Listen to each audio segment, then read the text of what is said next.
Tobe Johnson, Brett Eichenberger. We're discussing their new documentary. It's a sequel, The Flash of Beauty, Paranormal Bigfoot, the sequel to Flash of Beauty, Bigfoot Revealed. Once again, either Tobe or Brett, how do people screen either or both of these documentaries? So, Richard, you can find A Flash of Beauty, Bigfoot Revealed right now on Amazon.com.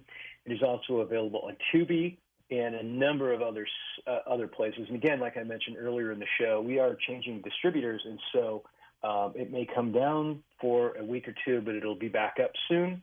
And then our film right now that we're discussing tonight, A Flash of Beauty, Paranormal Bigfoot, is available on Vimeo.com right now. We hope to have it up. It has just recently been approved for Amazon, so it should be up hopefully by the end of the year, if not in the next couple of weeks.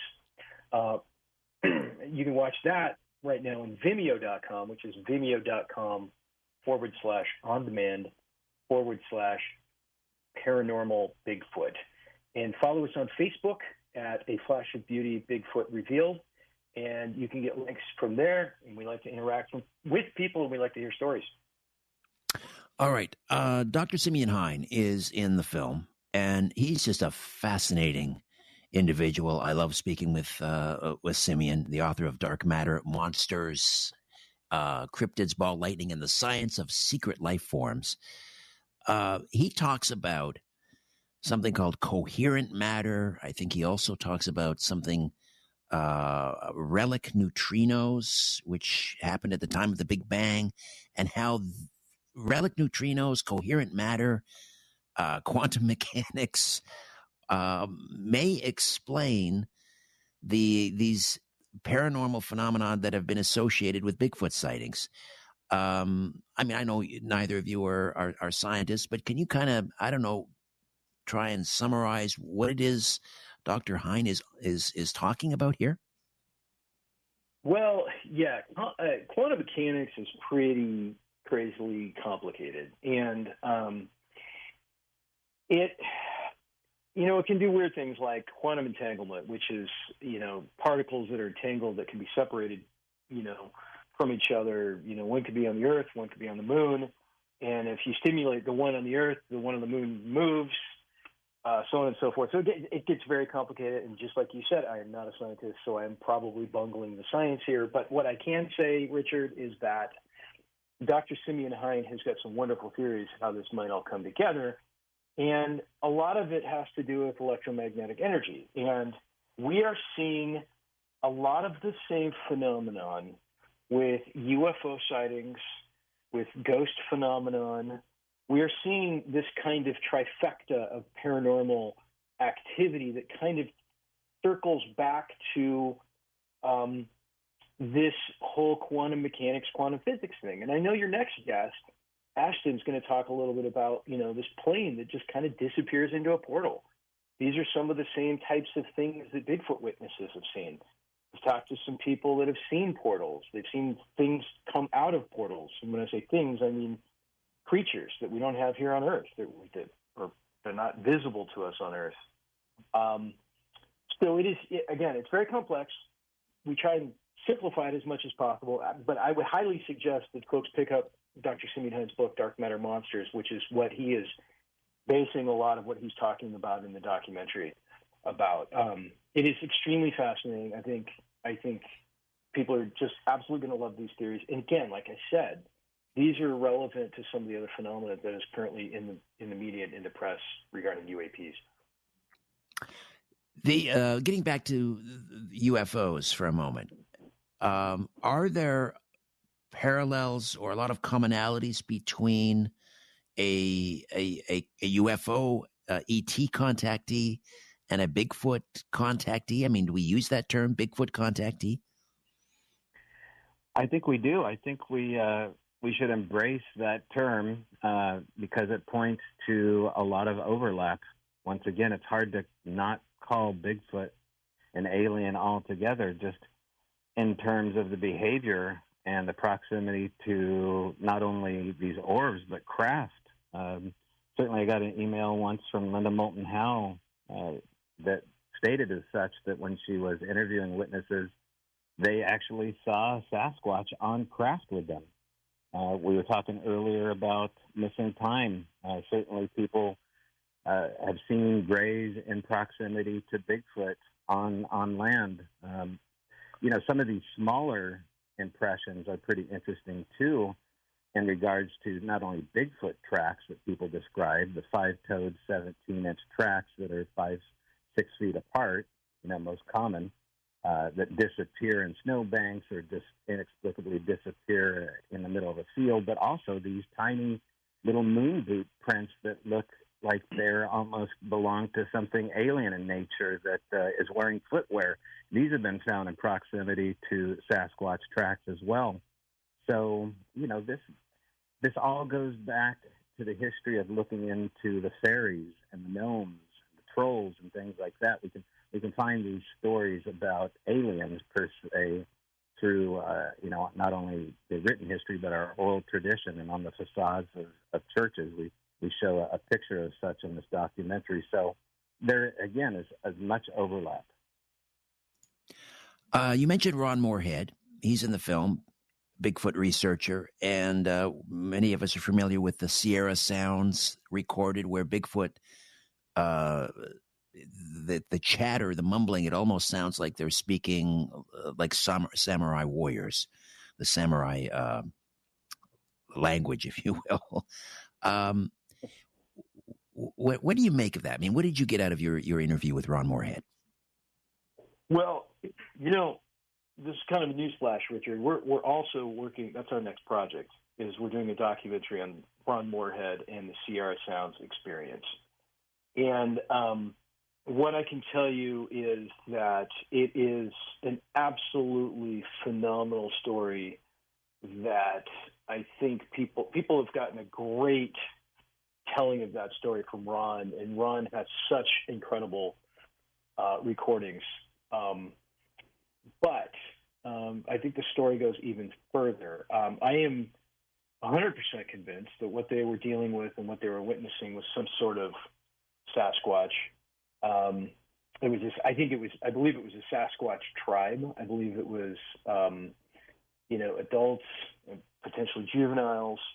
And what was really interesting about that experience was over time, the Sasquatch tribe tended to kind of warm up to these guys. When these sounds first started appearing in the 1960s, I think the mid to late 1960s, they were very aggressive. And as time went on, things started changing. They started, for instance, I'll give you an example. They would, these guys up in the Sierra camp would sit around the campfire at night and, they used pine cones for fuel, and they just kept tossing them on the fire until they exhausted the pine cones. And in the morning, they'd wake up and there'd be buckets full of pine cones. These Bigfoot kind of were like, no, you guys got to stay another night. Here's more fuel for you. And that's a story that's not uncommon that we've heard from many people, Tobe included. I think there's some very touching stories in our film about the gifting process and how personal the gifting process is.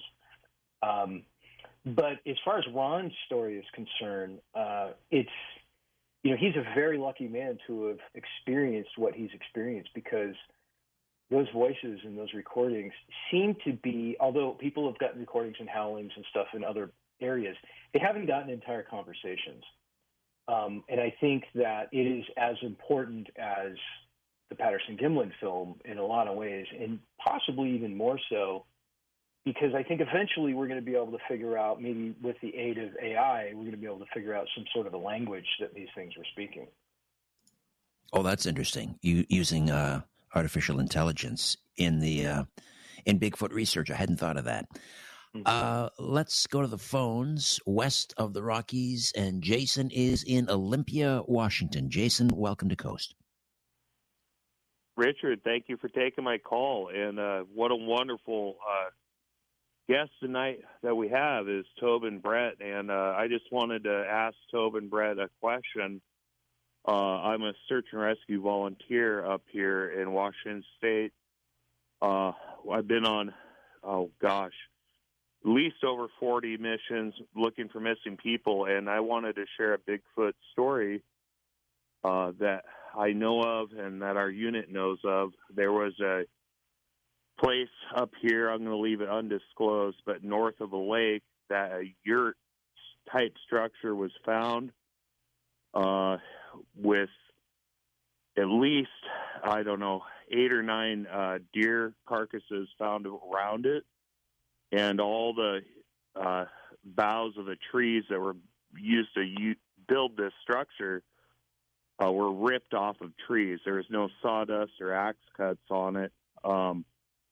When the logging company found this structure, they closed the whole area down, put up gates, and it was a no-go area. Well, I just got off the mountain a bit ago from an active search, but my question, I'll keep it short because I know there's other callers. My question for Tobe and Brett are, do you guys think that possibly these Bigfoots have anything to do with missing people? Because I certainly do.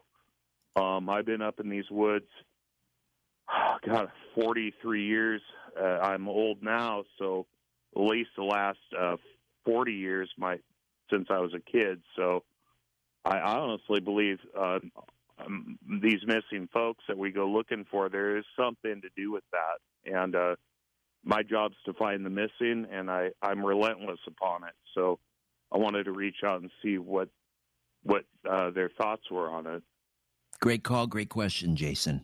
Brett, Tobe, your thoughts? Missing people, Bigfoot. Well, I think so. I think the First Nations people have told us that they have varying types of personalities. Certain tribes call them cannibals. Certainly they took women and children in northern North America, Canada, and Alaska. They called it Tonaqua, the Basque woman, the whistling woman. She would steal natives and throw them in her basket and cannibalize them. These are the stories that the First Nations people still stand by. In fact, they don't even like to talk about the subject matter. But I think this is a personality profile of some of them. There is the added complication that they are magic hybrids of some kind between man and monkey. It really is the baseline of the stereotype of what we're talking about here. So we're not talking about a human. We're talking about something altogether different and hard to believe. So to get to the meat of your question here is, I think unfortunately that is the case sometimes, although people listening right now, especially people that think this is a benign, benevolent species only, I don't think that's the case. I don't think that we can leave out this other mystery of what this caller is saying. All right, Jason, thank you for that. Let's say hi to Ron, east of the Rockies. He's in Beaumont, Texas. Ron, good morning. Welcome to Coast. Yes, this is Vaughn. Anyway, I heard him, reference Ron Moorhead's work several times, and I've already debunked that Sierra Sounds thing on one of George's previous shows. How did you debunk it, Vaughn? Explain. It's on YouTube under Decoding Sasquatch Language under the Coast to Coast AM official comment that's under that. I've transcribed minute and second the normal speed and slow speeds side by side. I have the transcription there, and it's very, very clear if someone would go to it and listen to it. Now, what's been happening is that a lot of those sites have nothing but people that are associated with the hoax. They normally, when I go to a website, when I'm commenting under their, when I'm making a reply under their comment, it immediately disappears. And at sites where I usually post, they would post maybe 30 comments above mine. Mine would be a new comment, and theirs would be 3 months old exactly, in some cases, where it would be like 30 comments above mine. Okay, but Vaughn, let me just, the comments aside, yeah. When you say you've transcribed it, what did you discover? Okay, Let me tell you. Okay, one of them starts out, hey, I hate acting. And then the other one says, well, I don't know. Don't act like me, whatever. And he said, well, now I hear from Winnie the Pooh. And she said, Ron. And he says, I'm thinking. She said, what you thinking? And then she started making a lot of garbled noise. And then he said, where the hell you come from? And all of this is very clear on Coast to Coast YouTube thing. I have it on there, and it's intonations, high pitches, low pitches, and but it's clear the way that I have it arranged on there. But nobody's going to it. They commenting around it, but nobody's clicking on it. A lot of this here stuff is loaded with those people that are participants. I saw some Brett name come up several times. Along the comments, but they erased my replies immediately, All right. Well, listen, Vaughn, thank you for the call. Hang on, Vaughn. I got a break, so we'll get Tobe and Brett if they want to respond to your call after the break, and then we'll also take some more calls. Here's George Harrison, Stuck Inside a Cloud, taking us into the break on Coast to Coast AM. Filmmakers Tobe Johnson, Brett Eichenberger, stay with us. A Flash of Beauty, Paranormal Bigfoot. Tobe, Brett, Ron from Beaumont, Texas, before the break, says that he, I guess, has sort of slowed down the Sierra Sounds recordings from Ron Moorhead, and basically he's debunking them. He says it's a hoax. Now, Ron Moorhead is not here to defend himself, but, if either of you'd like to weigh in and respond to that, please go ahead.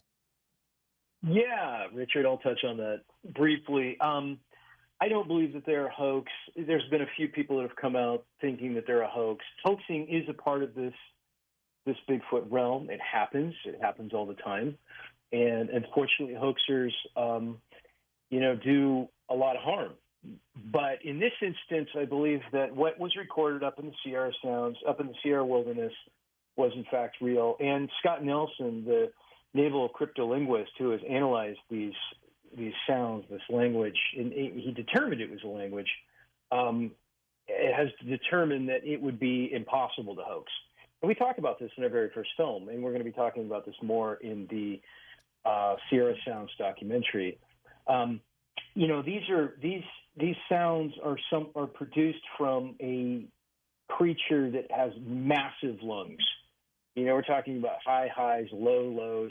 And when you really look at them, in waveforms on the computer, you see something that's entirely different than what you would find with human voice and other animals.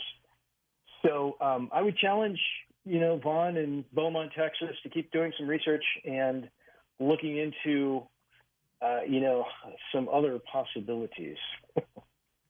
All right. Brendan is in Austin, Texas. Brendan, welcome to Coast. Hello, can you hear me? Brendan, yes, go ahead. You're on the line with Tobe Johnson and Brett Eichenberger. Okay, thank you guys so much. Do you guys remember when you were on George Knapp and somebody called in and talked about a gray ET that was really heavy that infiltrated the campsite and was shape-shifting? Because that was me that I called in that night. And I just wanted to say thank you guys, and I'll be real quick. Have you guys found anything about with implants, like people having implants following gray or Sasquatch encounters? And then if a Bigfoot can change shapes and it's a shapeshifter, is it really even a Bigfoot, or is that something mimicking a Bigfoot? Great questions, Brendan. All right, the implants. Let's tackle that one first, Tobe or Brett. Sure, yeah. I'll try to tackle both these questions here quickly. As it pertains to implants, a la gray contact or something of that nature, missing time, and then they wake up with something in their neck, unexplainable, or up their nose. Certainly, in the proximity of Bigfoot comes a UFO activity. Here we have this overlap question again. That is a part of the phenomena as far as having these ET experiences in proximity to UFO and Sasquatch experiences. So who's doing what? Certainly, because of that overlap phenomenon, you can't really blame anybody other than the phenomena itself. So that's kind of the blanket term that people are using for what's happening here. When it comes to the second part of the question, what was the second part? Can't remember exactly what either. Oh, that had to do with if they're shape shifting. How do we determine if they're actually Bigfoot? Maybe Bigfoot is part of the shape shifting. Right. Yeah. Through the documentary in part 2, Paranormal Bigfoot, we talked to one of the lead scientists at Skinwalker Ranch, and he brings up the point of Bart Shoop's footage that we're lucky enough to have him review, where he is looking over this supposed cloaked Sasquatch footage shot underneath Mount Rainier, and is astounded by the footage like we are here, and said something really remarkable that stuck with me. That and looking at this figure here, cloaking and bending light, Barb again saw something altogether different with her eyes. The camera caught something else. He says something remarkable. He goes, it's almost as though this is an arbitrary avatar image of what Sasquatch is supposed to kind of look like. Therefore, this is what people are expecting. This is what they see. I tend to think there might be something to that, where people are looking for Bigfoot, so therefore they see Sasquatch. They see these footprints. And then you have this entanglement and this overlap idea where they see these other things, and it kind of leads you down this rabbit hole altogether. But yeah, there is this overlap is just so deep and so overwhelming that at times it's hard to categorize it as just one thing. That's interesting. If we're looking for Bigfoot, we might see Bigfoot. What do you think about the idea that Bigfoot, UFOs, perhaps ghosts, much of what falls under the umbrella of paranormal phenomena may be a projection,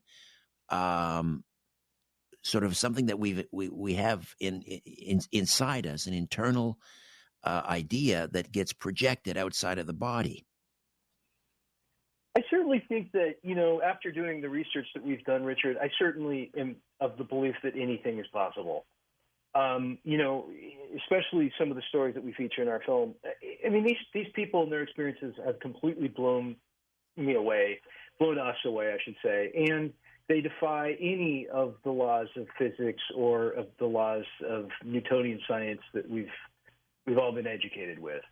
As far as projection is concerned, I think, sure, it's certainly possible. In a lot of situations that would be considered like maybe a mass hallucination or something. I mean, we know, there are tens of thousands of reports of mind speak, of telepathy. And this goes with alien encounters as well. And so, if they're able to get in and tinker with our brain by sending, speaking and whatnot, then they can certainly probably do it with visuals as well. So that's a very interesting point. It's a very interesting question. But, that certainly doesn't dismiss what these folks are experiencing. And in fact, I think it makes it scarier. If they're able to get into some sort of a nerve system that messes with your optic nerve or however it would be, they'd be doing it, I don't know. That to me gets very interesting very quickly. Oh, it's all very interesting. Let's say hi to Bill is in Los Angeles. Bill, welcome to Coast to Coast. Hi, Brett, Tobe, and Richard. I'm a former newspaper reporter interested in documentation of the paranormal. And Connie Willis had Mike Patterson, a.k.a. Sasquatch Ontario, on her program a couple years ago on Coast. And he played a tape purporting to be a Bigfoot interacting with Mike himself in comprehensible English, telling Mike, quote, "We love you," after Mike told him and it would be a kind of a guttural voice in between these oscillating high and low pitches. And I talked to Ron Moorhead recently about that, and Ron gave kind of a measured response when I asked him about that tape, and he said he would like it if Mike got that authenticated. And then his buddy Scott Nelson on the same program told me just outright that Patterson is either hoaxing people or, quote, has an intellectually challenged Bigfoot on his hands. And I was wondering, how does English-speaking Bigfoot, or does English-speaking Bigfoot, the kind that Patterson has purported to document, how does that fit in to your guys' research, and what do you make of it? Good question, Bill. Thank you. Well, I've interviewed Mike myself.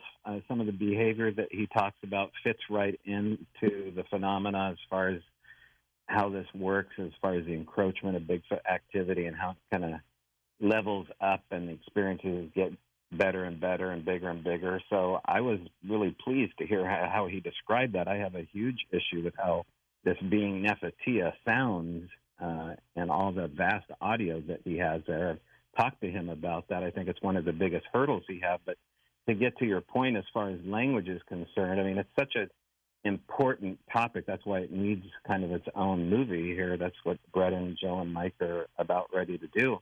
Embrace this idea that Sasquatch speaks, it has a language.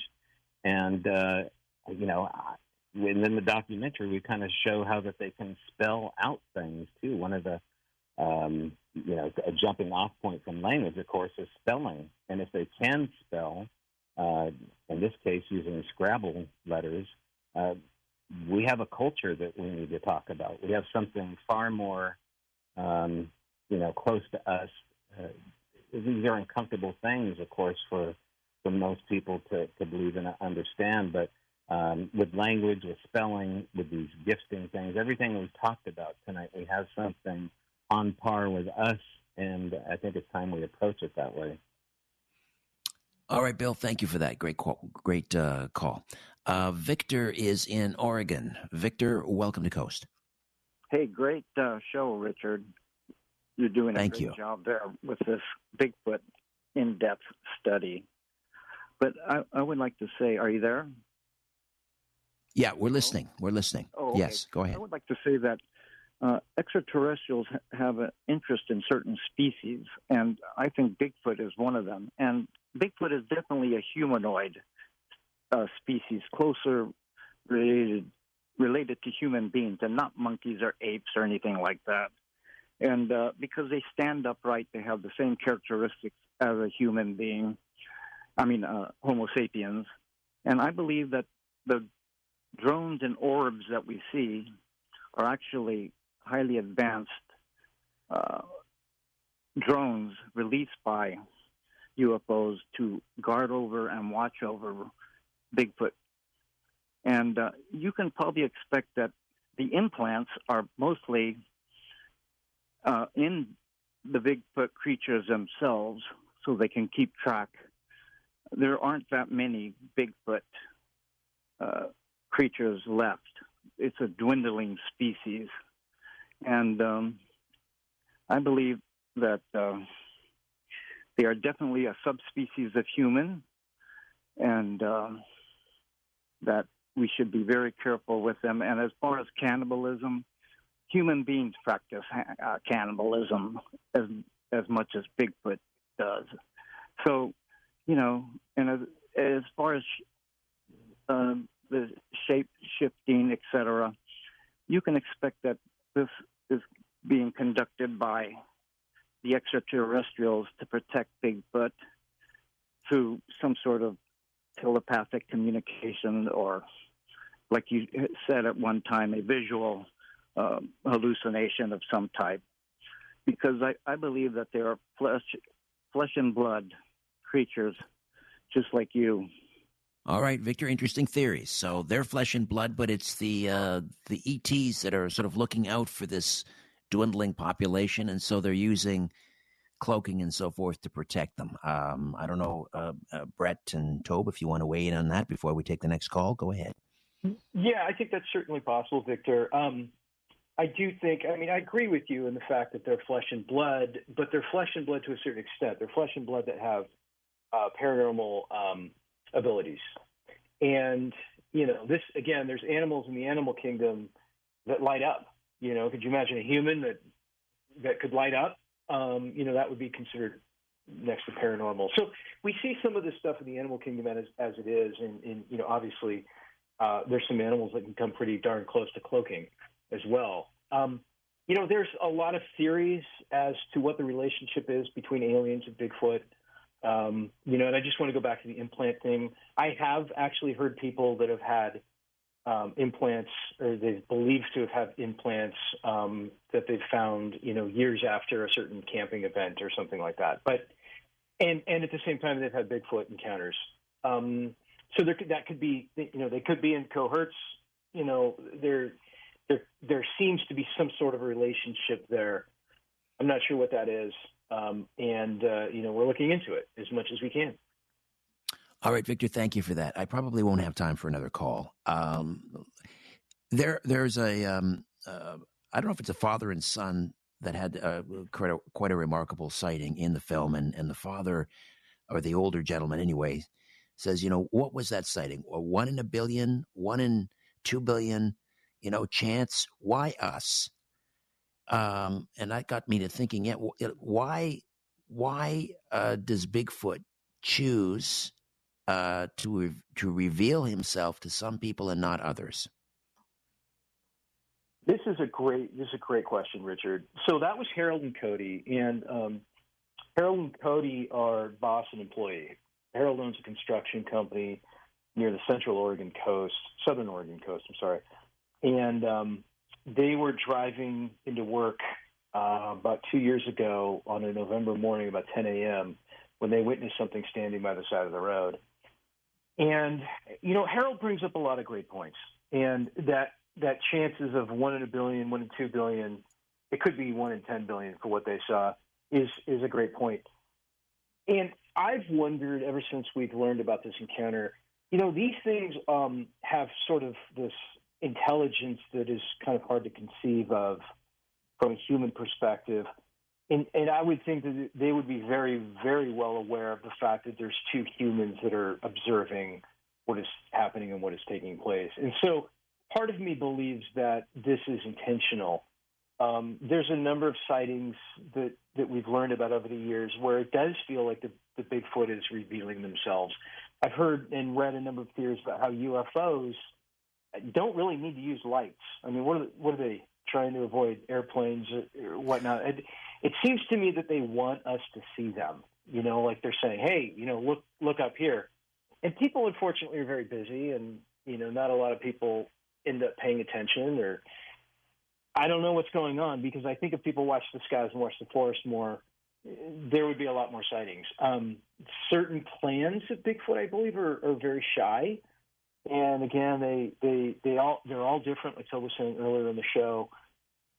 So, it's a great question, but I do think it's purposeful. I do think there's meaning behind it. All right, Brett and Tope, we're going to have to leave it right there. Again, they can watch the A Flash of Beauty Paranormal Bigfoot, Vimeo.com / order on demand / paranormal Bigfoot, Vimeo.com / order on demand, or sorry, not order on demand, on demand, video.com / on demand / paranormal Bigfoot. Thank you, Brett. Thank you, Tope. Enjoyed it. Thanks, Richard. Thank you. Super duper love. Sugar Billy taking us into the break. And when we come back, one of the greatest aviation mysteries of all time, the disappearance of flight MH370. Solved? Perhaps. You'll find out right after these on Coast to Coast AM.